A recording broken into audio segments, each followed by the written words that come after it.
Yeah, what do you want to talk about? I could talk to you about cats. I like cats.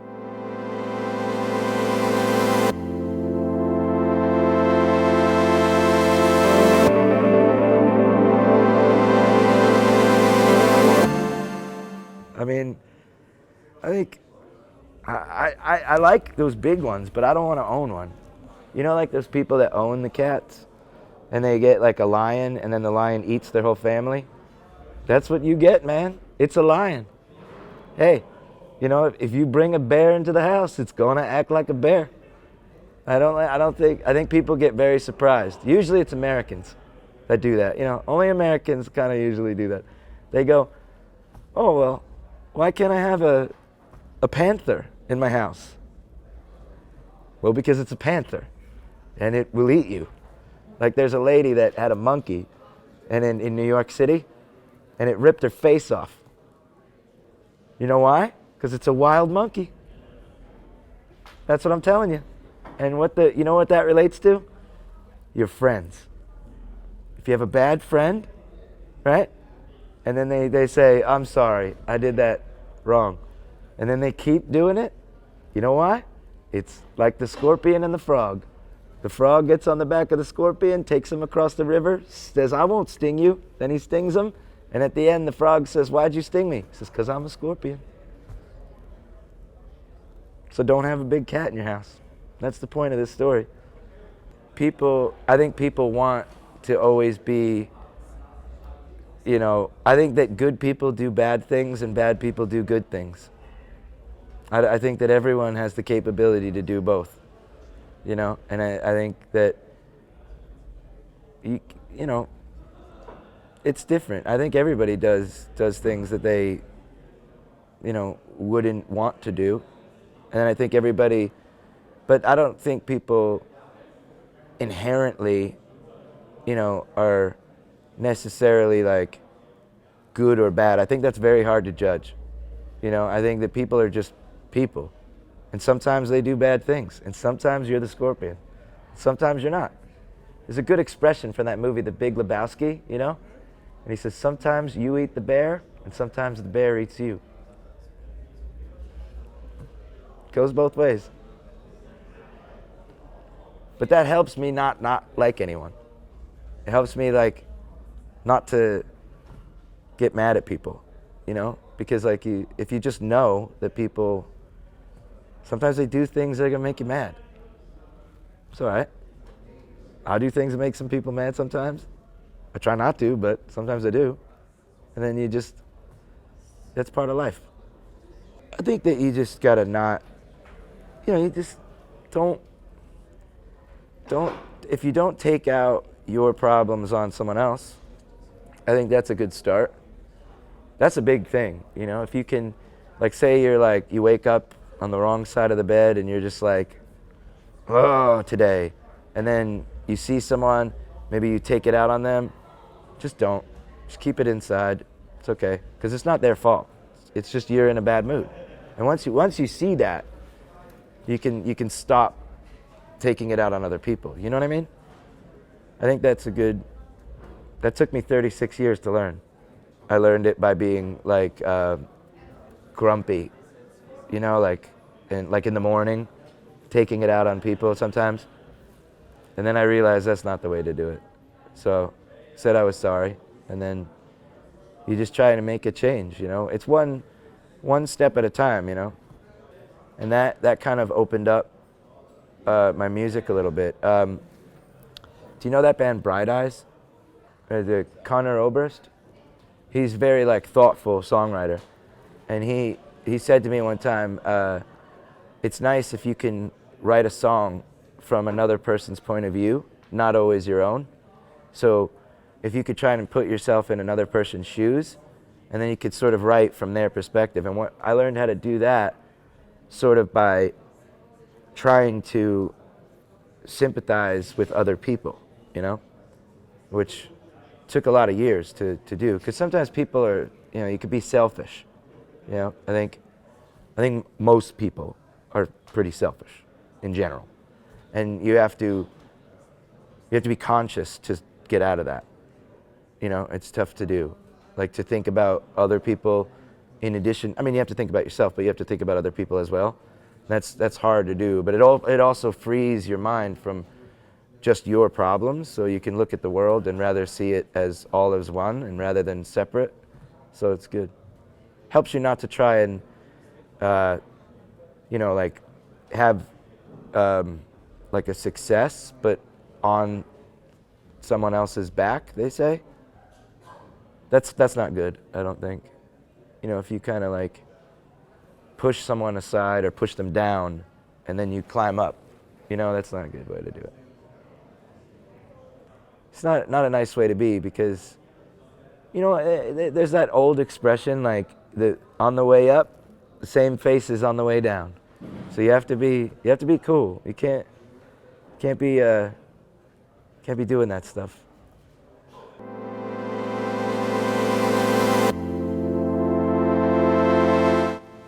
My main advice is always like, you have to go play shows.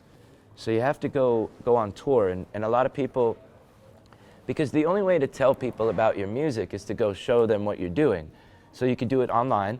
You could do like Twitter and Instagram and Facebook and all that. But the best way is to go play shows. And maybe in the beginning, if you have like a CD or a little download stick, that's free, man. Yeah, it costs 2 cents, like 50p over in the in the store, and you give it away for free, and you play your show, and here's 2 songs. Here, go check this out at home. Like, who's gonna not take that? They would if you're good, But I think that's the thing that a lot of kids that I meet, they don't understand why they don't have a record label or why they don't have, why are they not famous already? And because, man, you got to go work. You can't. It's not going to get handed to you. You have to go, go and work. And Justin Bieber didn't get famous overnight. He did a lot of work, And I think that it's the same for anyone. You have to also decide, what are you trying to be? Are you trying to be a musician who cares about their art, or are you trying to be famous? Because those are 2 different things. If you want to be famous, then just do something stupid. Take off all your clothes. You'll get famous really quick. Which I'm not suggesting as a good idea, because famous does not help you when you're not famous anymore. You'll only be famous for 5 minutes. It's very quick, Like, how many people can you remember that did something crazy, got famous, and now no one ever hears of them again? But if you want to be an artist and you want to write, you have to study the arts, and you have to study all the time. I don't mean like half the time. Like, it's a reason why I didn't drink or do drugs when I was young, because I was too busy. You got to get the books. You got to get the records that you like, the things that you like that have to do with what you're doing. And you got to study those things. You got to just over and over again study and learn and play and practice and go and just keep playing and playing and playing. That's the way to do it. And a lot of people don't have the patience to do that, but I don't think it's not an impatient person's game. This is a long haul. Like, for me, I don't think, there have been times in my life where I have written songs that I thought would get on the radio very quickly and be a big hit, like make people dance. But I knew that it wasn't right for me. It just didn't feel good. And I said no. And that's hard to do, because that if you put something out and it gets very famous, you'll have a lot of money and things, that helps. But you have to have the long game in your mind. You have to remember it's not always about that. And you want your quality over success, I think. I look to bands, like Wilco or the Ramones. They were around for a long time, and always quality, always, like not going for that, like the quick, easy fix. That's too much, man. You gotta believe in what you're doing. And this goes for anything. It's not just rock music. I'm not like rock music. Like, I think if you're doing dance music, if you're a DJ, if you're doing hip hop, you're doing anything. I think it's all the same. As long as you mean it, that is good music, and you go do that. If you believe in it, do it. I don't care what kind of music it is. the best example ever in history is Pink Floyd. Best example of somebody changing. Because if you go and listen to the early Pink Floyd records, it had a different singer, really weird music, you know, like for me, too weird. But then as they go, you know, I think the first famous album they had was Dark Side of the Moon, and that was their like 8th album. So long. Like even say what you want, but like Kings of Leon, the famous one, 5th record, you know, long time. It took a long time for that. And I think that that's a good thing if you can change. But one thing that's very good is you have to understand that if you do one thing and then you change, your audience is not gonna just get it like that. You have to help them along, and you have to include them in bringing them with you. You can't just be like, okay, we're changing today, and if you don't understand, then I don't want you. That's not good. I've been there before. And I think there's a good singer-songwriter guy, his name is Damien Gerardo, and he wrote a song called Working Titles, and he wrote a song about something like that, and he said, there were nights that you hid from your audience because they weren't in tune with your progress. And then he says, in the end, you're a fool like the journalist who turns what he's seeing into business. And I was like, yeah, that's a good point. Because it's not the audience's fault if they don't get it, it's your fault because you're not communicating it right. That's what I think about like art. Like if you're presenting and creating art, you have to communicate that so that people can get what you're doing. Like, because nobody's inside your head, they don't know what you're thinking, you know? Like when Leonardo da Vinci goes and makes a painting, he has to kind of lead people a little, explain a little what you're doing so that people can go, I understand what you're saying. It's hard for people to understand that when you just change like that. Like, I think you can, that's why I kind of look at interviews as almost like a documentary. I know that sounds weird, but like as scenes in a documentary. So some people feel like an interview is all about answering the questions. It's not really about answering the questions. An interview is about communicating to your audience what it is you're trying to do. So you have to be aware that the point is not the artist or the interviewer, it's the audience that's reading. And both of the writer and the artist are trying to do the same thing, you know? And, you know, obviously the writer has the editor to please, and then the artist has themselves to please so that they feel good. So it's like a team. And I think some people look at journalists like the enemy, and they're not the enemy. They're the ones that are helping you get out there, because the reason that they're talking to you, it's good that they're talking to you because they're helping you spread your word. And I don't think that people know that enough. Fortunately, my audience has been very keen.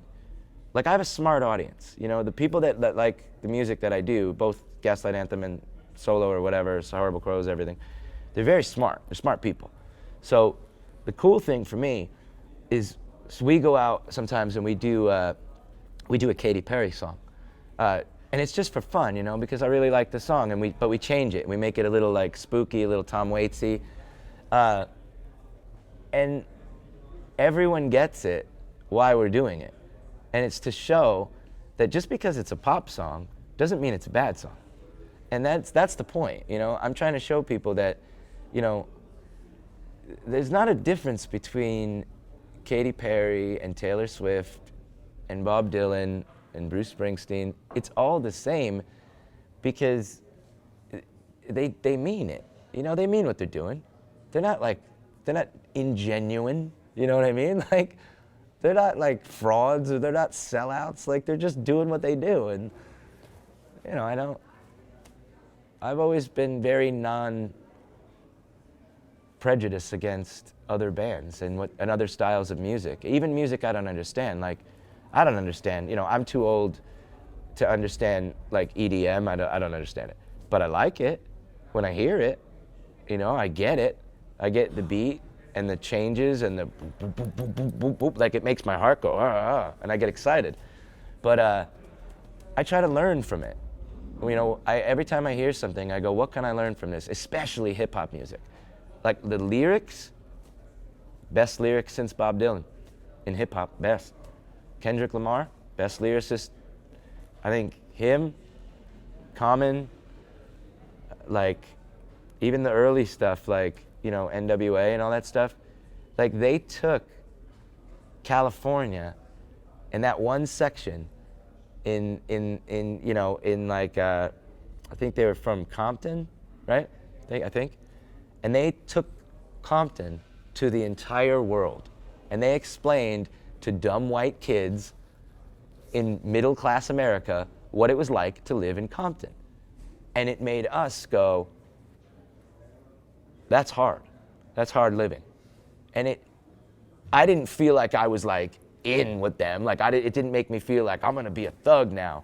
I felt like I understood another man's struggle.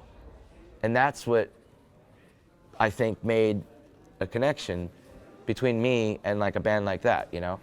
And I think that that's really good to do, you know? And I try to understand, you know, like I listen to a lot of like that old like first wave ska and reggae from Jamaica, like the, you know, I listen to like, if you take a guy like Laurel Aitken, you know, it was like a first wave ska, like the Body Snatchers, that kind of thing, very different from where I'm from.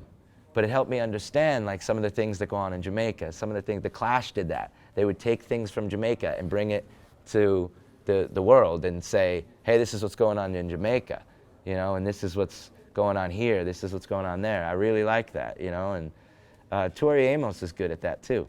She brings like a different like level, you know, you can really start to see stuff. If you pay attention, you can learn a lot from other artists, and I think that that's what artists are supposed to do. They're supposed to be a window to the world, you know? Maybe not for everything, but for specific things, like, you know? I learned a lot from records. You know, like Bruce Springsteen says, you know, like I learned more from a 3-minute record, baby, than I ever learned in school. It's true.